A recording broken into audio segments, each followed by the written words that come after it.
Ovo je najveći kinološki vikend u Hrvatskoj, u gradu Zagrebu i u ovo recesijsko vrijeme, doba ekonomske krize kada je ljudima teško odvajati za izložbe.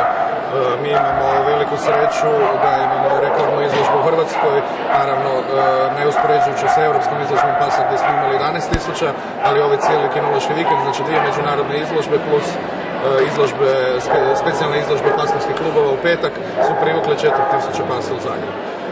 Ja mogu reći da je sretan svaki kinološki savez koji ima takvu podršku gradonačelnika kakvu mi od samog početka imamo.